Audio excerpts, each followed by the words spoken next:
السلام علیکم ورحمۃ اللہ۔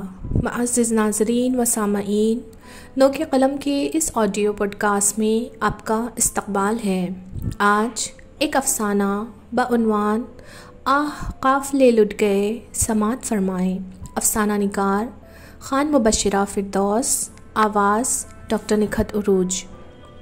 قافلے بنتے ہیں، قافلے بکھرتے ہیں، قافلے لٹ جاتے ہیں، یہ 3 جملے اس نے اپنی ساس کی ڈائری میں پڑھے تھے۔ اکثر وہ سوچا بھی کرتی تھی کہ وہ اتنے اہتمام سے 3 جملوں کو کیوں دہراتی ہیں، کیوں وہ اپنے پوتوں اور پوتیوں کو اردو سکھاتے ہوئے جب لکھنا بھی سکھاتی تو انہی جملوں کا املا کرواتی ہیں۔ آخر یہ 3 جملوں کے پیچھے کی کہانی کیا تھی؟ ایک دن اپنے کمرے میں فجر کی نماز ادا کرنے کے بعد نگہت اپنی ساس کے پاس ہال میں چلی آئی اور ان کے قریب دیوان پر بیٹھ گئی۔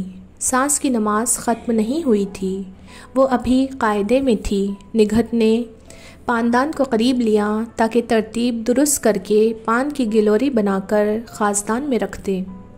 تب تک اماں نے سلام پھیر ہی لینا ہے۔ جو ہی ساس نے نماز ادا کی، نگہت کو دیکھ کر مسکرا دیا۔ جواب میں نگہت نے انہیں سلام کیا۔ ساس کہنے لگی، جاگ گئی بہو رانی؟ جی اماں، سوچا آپ کے ساتھ چائے پی لی جائے۔ کیوں نہیں بہو رانی، بنا لے۔ قافلے کے گزرنے کے بعد کا غبار، اب ہم ہی تو بچے ہیں۔ اماں نے حسب معمول وہی جملہ دہرایا۔ اماں، میں پہلے چائے لے آؤں، پھر آپ ذرا یہ قافلے والی بات آج سمجھا ہی دیں۔ کل آپ کی ڈائری دیکھی ہے، اس میں بھی یہی 3 جملے پڑھے تھے۔ آج بتا ہی دے کہ آپ اکثر دہرا کر کیا بتانا چاہتی ہیں۔ ساس نے بڑے ہی پیار سے اپنی مہذب اور طرح دار بہو کو دیکھا، جیسے بے اختیار دلار آیا ہو۔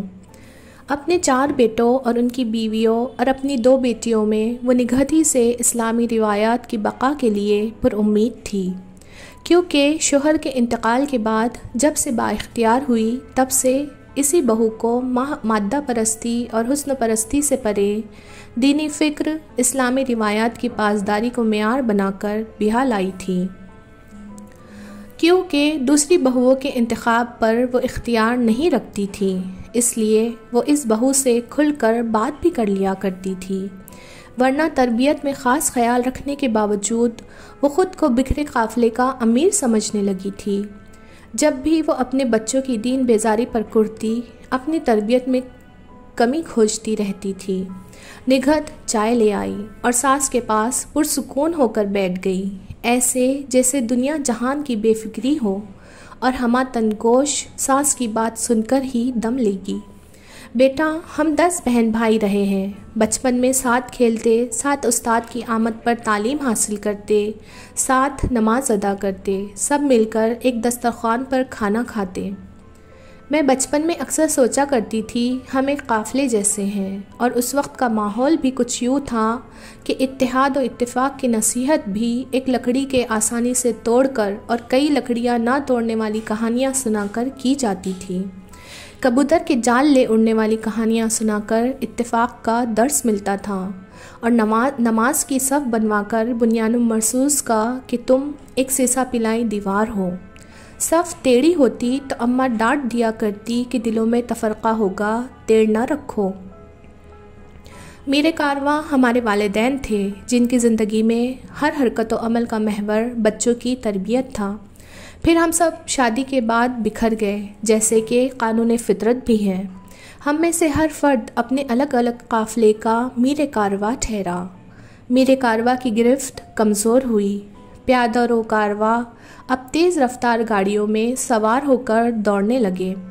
اگر کبھی سب بہن بھائی اپنے قافلے کے ساتھ موقع بموقع جمع بھی ہو جائیں تو مادی اونچ نیچ اور تیری دیوار سے اونچی میری دیوار بننے والی کیفیت ہوتی تھی۔ بہرحال کارواں تب بھی کچھ دیر کے لیے رکتا تھا، نماز پڑھ کر چند لمحے اتحاد کا احساس دلاتا اور اپنی اپنی راہ پر دوبارہ گامزن ہو جاتا۔ اس لیے میں کہتی ہوں قافلے بکھر گئے۔ اس کے بعد پھر سے متفرق ہوئی ہماری دوسری نسل کی میر کارواں میں ٹھہری۔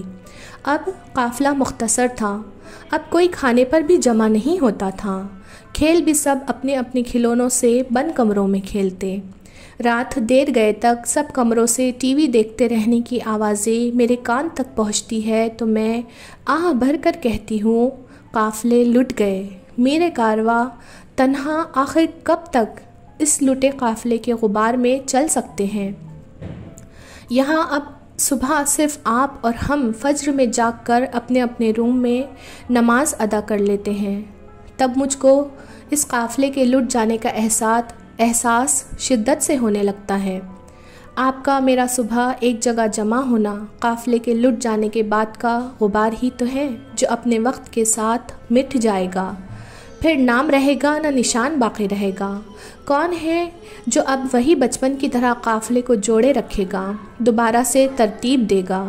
پھر ایک دن فجر کے بعد نگہت حسب معمول اپنی ساس کے پاس آئی تو وہ میرے کارواں اچانک نگہت کو تنہا چھوڑ کر اپنے آخری سفر پر روانہ ہو چکی تھی۔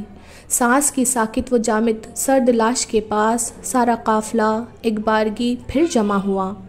سبھی کی آنکھیں اشکبار تھی۔ تبھی لوہا گرم دیکھ کر زب لگانے کی مصداق نگہت نے ان کی ڈائری سے بیٹوں اور بیٹیوں کو ان کی حسرتیں پڑھ کر سنائیں کہ وہ اپنی اولاد کی نمازوں کو لے کر ان کی لاپرواہی، مادہ پرستی اور دین بیزاری سے کتنی تکلیف میں تھی۔ سب نے چپکے دل میں عہد کیا۔ ملال سب کے چہروں پر آیا تھا، جیسے اپنی ماں کے خواب کو تعبیر بخشنا چاہتے ہوں، اور نگہت خلا میں دور گہری نظروں سے دیکھ رہی تھی، جیسے ساس سے کہہ رہی ہو، آپ اپنے قافلے سے مایوس نہ ہوں، میں سنبھال لوں گی۔ اور دور کہیں آسمانوں پر اپنے بہو کے انتخابی معیار پر ساس بھی جیسے نازا ہوں۔ شکریہ۔ نو کے قلم، کشمیر۔